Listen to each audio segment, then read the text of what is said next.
Hi everyone, Hermano here again, and welcome to the channel. In today's video, I'm going to install Arch Linux with encryption on my laptop, together with a swap file. So as usual, I already downloaded my ISO, burned it to my USB stick and booted from there. And now I connect it to my laptop through SSH so that I have a bigger terminal here to record the screen for you. So I have already an IP because I have an Ethernet cable connected to my laptop. If you don't, and you want to follow along, in this case, you will type in right now Wi-Fi-menu and hit enter, and then you'll see a list of your networks. You can connect to yours, and then you will have an IP as well. So I don't need to do this as I have an IP already. So let's get started now with the installation. The first thing I'm going to do again is to synchronize the time with the internet. So I'll type in time date ctl set ntp true and hit enter. There you go. Now I'll type in lsblk. And as you can see, as usual, I have my STA disk here with 512 gigabytes, and I want to create here 3 partitions. I will create an EFI partition, as this is a UEFI system. I'm going to create also a boot partition and a root partition. So usually I'll use fdisk to partition my disk, but today I'm going to do something different, and I'm going to use cfdisk, which has also a little more graphical interface to use. So I'll type in cfdisk/dev/sta and hit enter. And so I want to select the label type and I'll go for GPT. So I'll select GPT and hit enter. Now I want to create the first partition, and the first partition is going to be the EFI partition. So I'll just hit new, and the size is going to be around 300 megabytes. So I'll type in 300M and hit enter. And now I'll move with the arrows here on the right until I see type and hit enter. And I'm going to select here from the list EFI system. It's the first one on the list and hit enter. And there you go. Now I'll move down to the free space and hit new again. And this time I'm going to create the boot partition. And for this partition, I want to have 512 megabytes. So I'll type in 512 capital M and hit enter. Again, go to type and hit enter again. And this is a Linux file system. So I'll let this choice here and then hit enter. And again, I'll move down to the free space and hit enter.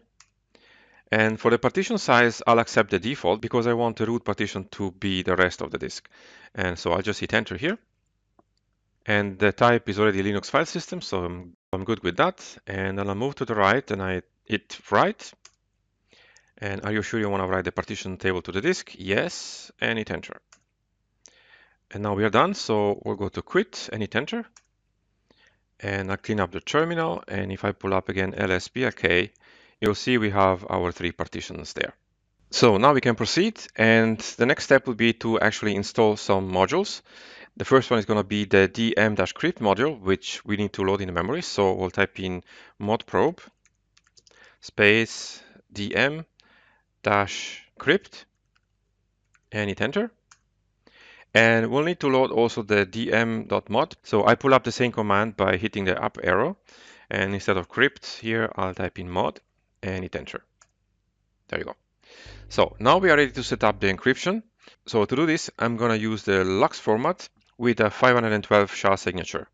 So I'll type in crypt setup LUKS format with capital F space -v and -s for the signature, which is a 512, and then -h, then SHA 512, and then the partition name, which is in my case /dev/sta3, and then hit enter. So it's asking me if I'm sure, and I am, so I'll type in yes, all capital letter, and hit enter.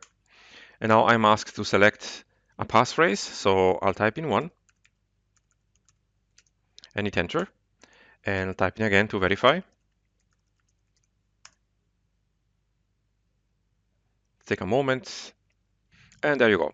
The password is created and the disk is encrypted. Now, before we continue installing Arch Linux, we need to open actually the disk, otherwise we won't be able to format it. So we need to open the partition with this command: crypt setup open, and then the partition name, so in my case /dev/sta3. And after that, we are going to give a name to the encrypted partition, which is going to be used then by the mapper after. So I'm going to call my encrypted partition here cr for crypt underscore root and hit enter. And I'll enter the passphrase. And there you go. Now the partition is open. Now I clean up the terminal. Now we can proceed formatting the partitions. So we'll begin with the EFI partition, and that's going to have to be a FAT partition. So we'll type in mkfs.fat space dash capital F32. It's a FAT32 partition. And then the partition name, which is /dev/sta1, and hit enter. Now next we are going to format also the boot partition, and that one is going to be an ext4 file type. So we'll type in mkfs.ext4 and then the partition name, which is /dev/sta2, and hit enter.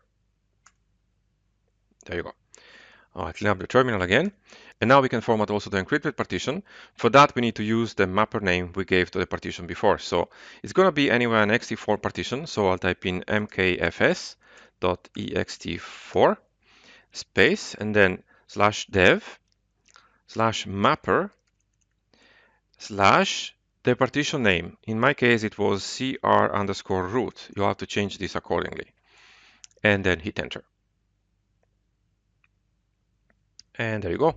Now we formatted the partitions. We need to mount them. So let me first clean up the terminal. And let's begin by mounting the encrypted partition to the mount directory where the file system is going to be installed. So we'll type in mount/dev/mapper/cr_root. And we're going to mount this on the /mount directory and hit enter. Now we need to mount also the boot and the EFI partition. And let's begin with the boot partition. We want to mount the boot partition into the boot directory, which is not existing yet. So we need to create that first. So let's type in mkdir for make directory. And the boot directory is going to be under /mount/boot and hit enter. Now we have the directory. We can mount the partition there. So we'll type in mount/dev/sta2, that was the boot partition, space /mount/boot and hit enter. Now we're going to do the same for the EFI partition. We need to create first the directory, which is going to be into the boot directory. So we'll type in mkdir/mnt/boot/EFI and hit enter. And now we can mount the EFI partition in there. So we'll type in mount/dev/sta1 space, which is in /mount/boot/EFI and hit enter. Okay, now we are ready to install the base system. So we'll type in pacstrap and the system is going to be installed into the mount directory. And the packages I'm going to install are base, Linux, Linux firmware, and also an editor, which I'll need later, which is in my case Nano. And then hit enter. So it's going to take a moment to download and install everything, and I'll be back when it's done. So the base system is now installed, and I'll clean up the terminal. Now we need to generate the fstab file where all our mount points are going to be stored. So we'll type in gen fstab -U/mount, and we append this to /mount/etc/fstab and hit enter. Now, if you're going to output the content of fstab, we'll see what's in there. So we'll type in cat /mount/etc/fstab and hit enter. And as you can see, we have our root partition, the first one, the boot partition, and the EFI partition. So everything looks good. So I'll clean up the terminal. Now let's move into the installation by leaving the installer. And for that, I'll type in arch-root and then the mount partition and hit enter. As you can see, the command prompt changed. We are now into the installation. So the first thing I'm going to do is to create the swap file, and I'll do this by typing in fallocate -l, and I want the swap file to be 1 GB. So I'll type in 1 GB and then /swapfile and then hit enter. And now I need to give permissions to the swap file to be read. So I'll type in chmod 600 /swapfile and hit enter. Now let's make the swap by typing in mkswap /swapfile. And now we activate it by typing in swapon /swapfile and hit enter. Now we need to put the swap file into the fstab file, so we'll type in enano etc fstab and hit enter. Scroll down to the empty space here and we'll type in /swapfile space none space swap space sw space 0 space 0. And then Control O and enter to save the file and Control X to exit the editor. Now we need to take care of a few files, so let's begin with the local time. And we'll type in ln-sf. This is creating a soft link /user/share/zone info / in my case Europe and in my case Zurich. You will change this accordingly to your zone and to your city. Then space, and this is going to be linked to etc/local time and hit enter. Now we can synchronize the clock to the system clock, so we'll type in hwclock space --sys to hc system to hardware clock and hit enter. There you go. Now we need to edit the locales, so we'll type in nano /etc/local.gen and hit enter. Scroll down with the down arrow until you find your locale. In my case, I'm looking for English US, which is this one here, UTF-8, and then I'll uncomment this line by deleting the hashtag, and then I'll hit Control O and enter to save the file and Control X to exit the editor. Now we can generate the locales by typing in locale-10 and hit enter, and we're done. Now we need to also edit the locale.conf file, so we'll type in nano /etc/locale.conf and enter the strings, all capital letters, lang equal English underscore capital U capital S dot capital UTF-8, then Control O and enter to save the file, Control X to exit the editor. Now we can create a host name, so we'll type in nano etc hostname and hit enter. And I'm going to call my machine Arch. You can call it whatever you want. And then Control O and enter to save the file, Control X to exit the editor. And we need to also edit the hosts file. So I'll re-pull up the last command with the up arrow. And instead of hostname, I'll type in hosts and hit enter. Scroll down to the empty space and type in 127.0.0.1 tab localhost. Next line, ::1 tab localhost again. And on the last line, 127.0.1.1 tab, then the host name, in my case Arch, .local domain, and then tab again, and then the host name again. You'll have to replace this with what you chose before. And then Control O and enter to save the file, Control X to exit the editor.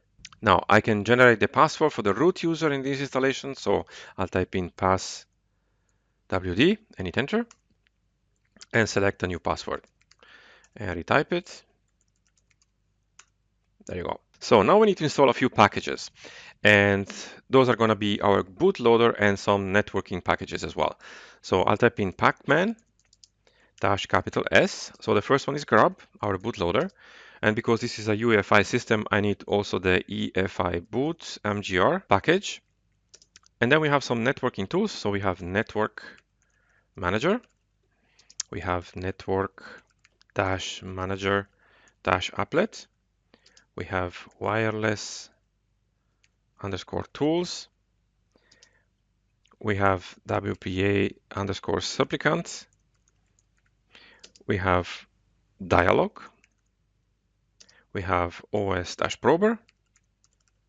We have mtools, DOS, FS tools, and then two development packages for me are base-devil and Linux-headers.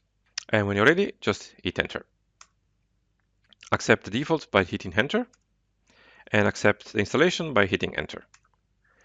So it's going to take a moment to download and install everything, and I'll be back when it's done.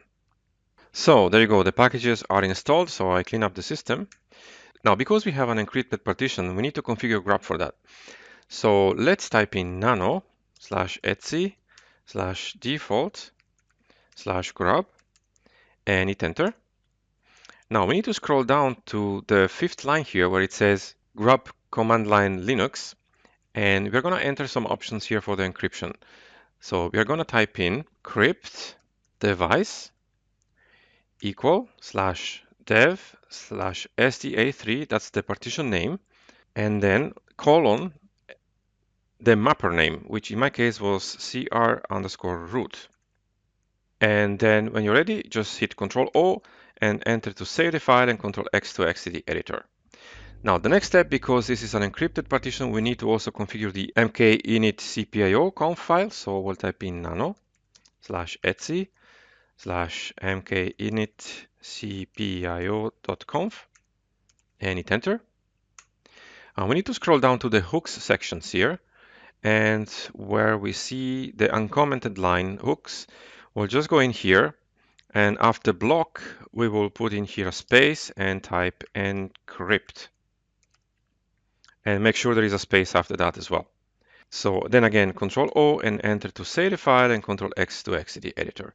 Now we need to recreate the image, so we'll type in mkinit cpio space -p space Linux and hit enter. And it's going to take a moment to recreate the image. So there you go. Now let me clean up the terminal. And now let's install grub, our bootloader. So let's type in grub -install space --target equal x86_64-EFI space --EFI-directory equal /boot/EFI. That's what we specified also in the fs-tab file. And then space, then --bootloader -id equal grub.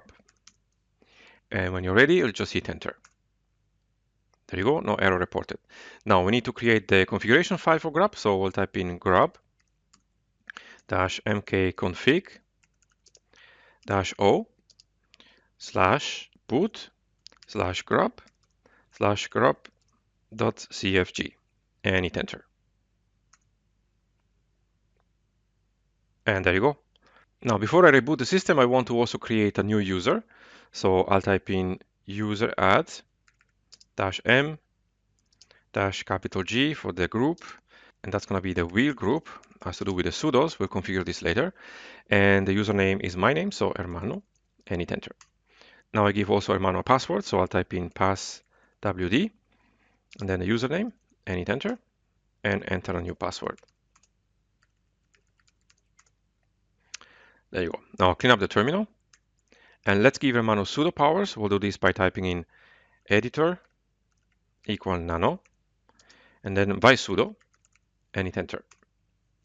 And we scroll down until we find the wheel group, and we have to be careful because there are two of those. We want to select the one which says all equal all and uncomment this line, and then hit Ctrl O and enter to save the file and Ctrl X to exit the editor. Now I'm ready to exit the installation and return to the installer, so I'll type in exit.